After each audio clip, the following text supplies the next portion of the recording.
People across the metro just want to be heard. We're tired of wasting our time calling them. But with no working phone, that becomes a lot harder. My parents' phone has been out for over 2 months. That's almost 2 months now.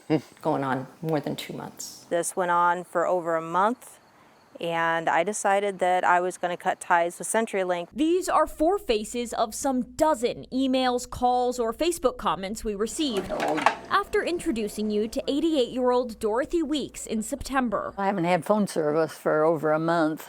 So a month and a half, I guess, now. All CenturyLink customers. They live in different parts of the metro, but share nearly the same story. Very frustrating, very aggravating. It was very frustrating. It was just very, very frustrating. Since late July or early August, they say their calls to CenturyLink about getting phone or internet lines fixed have gone unanswered. If something happens to them, we want to make sure she can get a phone call out. The Galaska family in rural Papillion says they would like to just hang up on CenturyLink. But for now, it's the only option, especially for their hard-of-hearing 87-year-old mom who uses a closed caption landline. It feels like they don't care about us. You know, if we explained to them it was elderly folks that need the landline, you think they would address it? No. These folks say their phone line going down, that's irritating, sure, but they can deal with it for a day or two. Things happen.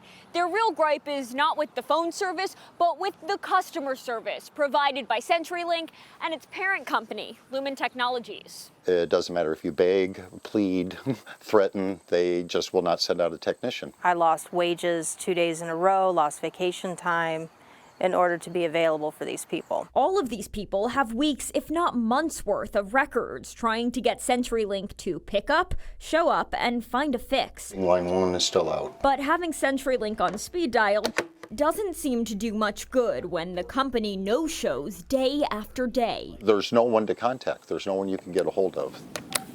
We too had trouble getting through to Lumen, CenturyLink's parent company, headquartered in Louisiana.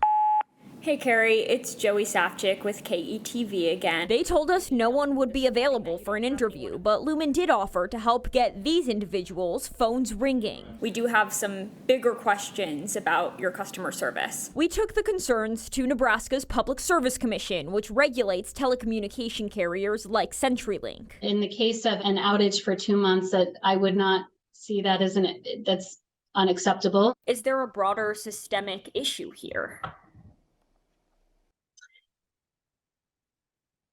I mean, that's a good question. As infrastructure continues to age, we're going to see some of these issues. Carrie Gans is the Assistant Director of Telecommunications with the Public Service Commission. Between August and September, she cites 83 complaints about CenturyLink in the Omaha area. More, she says, than years past. If we have a situation in which we're receiving enough complaints, we can open an investigation into the wireline phone issues with that particular company or area. These customers are calling on their provider to keep them in the loop. Sounds like it's working now. It's been a while. Donna Maxey, whose landline came back to life just hours before our interview, feels CenturyLink should still be on the hook for crediting her. Like the others, she was billed while she didn't have service. This might be the end of the landline for her. I'll probably get rid of the landline at this point. Across the metro, a message they hope does not ring hollow. What if their parents needed a phone? I bet they'd get it fixed right away. Joey Safchik, KETV, Newswatch 7. When Zoe Johnson turned 12, her mom Adeline noticed there was a gap in childcare for teens with disabilities. Now she's working with the state to help fill that void, all while making sure Zoe and her friends have a safe place to grow. Lay all of the tiles out. In so many ways, There you go. this looks like any other summer camp. Good job. Tap, tap, tap. Days full of crafts and cooking. What's your favorite kind of lunch to make? Pizza. But building our place in Hastings was never just about fun and games. When our kid is out of school, there is nowhere for her to go. Adeline Johnson's daughter Zoe is 16. She has developmental disabilities and requires 24/7 care. But daycare options become really limited after age 12. If you have a job during the summer, who's watching your kid from the time you walk out the door at 8 o'clock until you get back at 5. Sarah Swanson with the Monroe-Meyer Institute says those are familiar questions for families statewide. One of the top services that have been identified as a gap is childcare. We've also just had families that have had to reduce their working hours or quit their jobs just because there aren't the programs that are needed. The state hopes the new family support waiver passed by the legislature in 2022 will help alleviate some of the pressure put on families. This is part of the family support waiver discussions and what services will be concluded in that drafted waiver. DHHS tells KETV Investigates a draft of the waiver should be available to the public in the coming weeks. In your time doing this work here, have you heard from families who are sort of in this position with their teenagers? We have heard that conversations in our feedback sessions and taken that feedback very seriously, and included services in that waiver, or the drafted waiver that could meet those needs. A 2021 DHHS report found 12,561 Nebraska kids live with a cognitive disability. The waiver can support 850 children, up to $10,000 a year per family. Is that enough? That's what was included and directed by the bill, LB 376. But is that enough to meet the need? It's dependent, we will obviously evaluate that, but it's what's been directed through that bill. Years before the support waiver passed, Adeline Johnson relied on her older daughter to care for Zoe. It wasn't fair, but it was what we had, it's what we made work. Until the full-time second grade teacher opened the doors to our place. Do you like coming here after school? Why? They don't want friends. They don't get to hang with their friends unless there's a space made for them. Okay, grab your brush. Johnson hopes to see more spaces like these around the state. Oh, you're doing great. And knows a license for this unique type of childcare facility could help seal the deal and secure better funding. Parents of special needs kids, we're stressed. We're tired. It's a lot. We need assistance, not be told, well, go find this. Despite all that, Johnson handcrafted a space. It's your turn, girl. Where these teens can come into their own. What do you say to your mom about her building this whole place? Thank you. You're very welcome. As the executive director of Our Place, Johnson volunteers her time. Her staff are paraprofessionals from local schools who are trained to work with students with special needs and often benefit from a second income. Joey Safchik, KETV, Newswatch 7. Susie Cohn takes in the first sacred notes. It's a very spiritual feeling to listen to it. This has been years in the making. I heard this music that I just couldn't believe.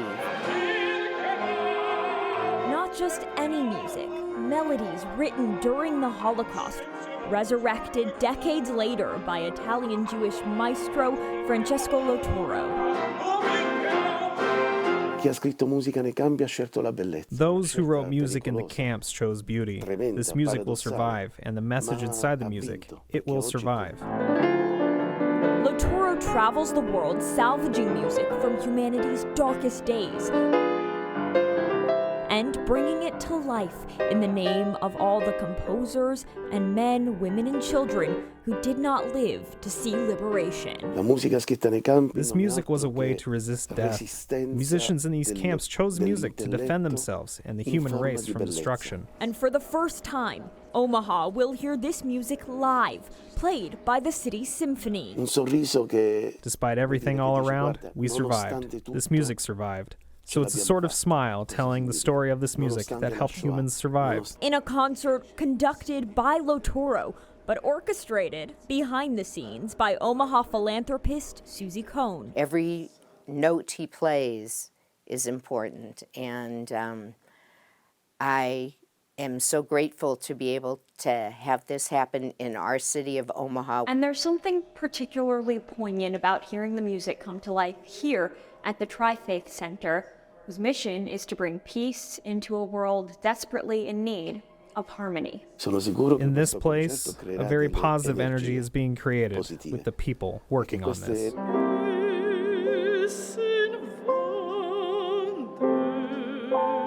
Not just the people making music, but the people listening to it. I think that there are so many people who haven't even heard of the Holocaust that they need to know what happened to our ancestors.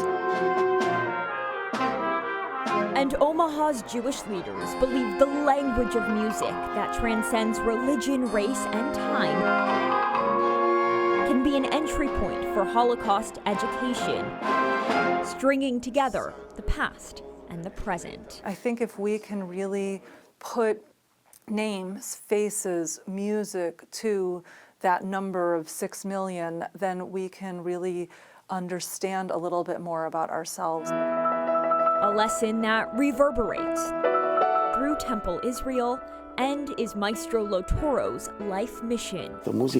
They wanted this music to be performed one day in theaters, concert halls, auditoriums, churches, synagogues.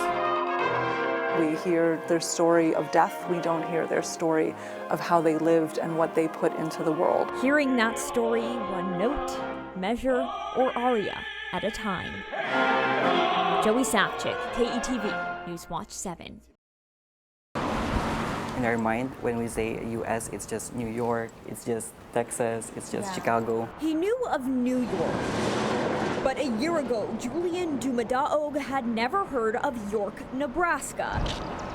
Now it's where he lives and works. We love what we do, so I think it's a win-win situation. A win for Dumadaog, whose sights were long set on the U.S., and for his boss, Bill Bolte, director of the laboratory at York General Hospital, who lost more than half his staff to retirement, illness, or other opportunities. We went from 9 down to 4 in the span of a little over a year's time, so we really needed to find some help quickly. For 8 months, no one applied for the jobs, which put a strain on the lab and delayed results and diagnoses. There just aren't as many people going into the laboratory profession right now. And the staffing struggles are not unique to York. In fact, there are some 25,000 open lab tech positions in the U.S., which is why Bill Bolte decided to recruit beyond our borders. It is, costly to go through the petition process to get the H-1B visa. It's a long process. A lot of us, when we need help, we need it now. That's how Dumadaog ended up in this lab. He's one of 4 Filipino techs. This is an ABORH type. Bringing the York General Lab back to fully staffed. I believe for me it is a dream come true. Sharina Opinano says she struggled to earn enough while working 2 jobs in healthcare back home. The low cost of living is why bringing her skills to rural Nebraska was so appealing. You'll be able to provide for your family, and as a Filipino, it's been our culture to provide for us, for our family. And they may not be blood, but working with other Filipinos gives Opinano a sense of family far from home. I am really blessed with my workplace now. With U.S. immigration policies under a microscope, but the staff shortage plaguing healthcare, Bill Bolte says hiring highly trained workers from abroad is a viable solution. I would highly recommend looking beyond the borders for help if you need to find techs for your facility. With their visas, they can work at the hospital for 6 years. Then they'd need a green card, which Bill Bolte hopes to sponsor if they stay. I see myself still working here if given the chance, or maybe in a higher position, maybe, we don't know, but yeah. Hiring workers from abroad, a test that, in this lab, yielded positive results. Joey Safchik, KETV, Newswatch 7. Marcus, you want to cuddle? ICU nurse Heather Bills knows. This is seriously the best part, is just holding him. That baby Marcus's health is in her hands. I take care of babies that are like the size of a pop bottle, so that's terrifying. I mean, one mistake and you could literally lose a life. Children's doesn't want that fear to hold nurses back. Ready to turn on 3? As widespread worker shortages He's on my finger. grip newborn and pediatric ICUs. He is born for stardom. Children's is opening the door to new nurses, attracting people like Bills by training them to care for the tiniest patients. Every nursing position is going to be stressful, but I think you have your niche. Like, you find where you fit. Bills was a fit for the student to nurse program. I mean, can I just get everybody to be a nurse? And and I. Can't get everybody, but each year, 10 students are handpicked to work as nurse assistants during their last 2 years of school and stay at Children's for 2 years post-grad. It's hard to find people that are prepared right out of school to take care of the most intense children. Despite staff shortages, the director of intensive care is focused on finding the best, and the program is doubling in size in 2023. It might feel like, wow, why don't you just take more? But we're really not willing to compromise the experience. Retaining the nurse is actually what we need to focus on. Heather Bills did stick around, joining the nurse residency program in its 10th year, run by Abby Handrich. A lot of times, you'll hear, maybe don't start there. Those are really sick kids. Good morning, Gunner. Treating little ones is only a little part of many nursing school lesson plans, so the residency teaches nurses how to talk to worried parents or cradle a 3-pound baby. If you've never been exposed to that, you don't know how rewarding it is. And the health of this industry relies on retention, as much as Marcus relies on Heather's gentle care. The goal is definitely for people to stay here forever, right? Some 97% of the residency graduates stay here at Children's after the program ends. Across the U.S., meanwhile, Nursing Solutions, Inc. says nearly 20% of pediatric nurses left their jobs in 2021. Working as a nurse is hard and it's a difficult job. And I think a big thing that we encourage is let's talk about that. Bill says the programs see her through hard work days. Good job, puppies. And give way to personal triumphs. Wouldn't have been able to buy a house because I paid off my student loans with it. They help pay for some of your school. Filling these halls with workers ready to endure and nurse health care through times both difficult and delightful. Joey Safchik, KETV, Newswatch 7.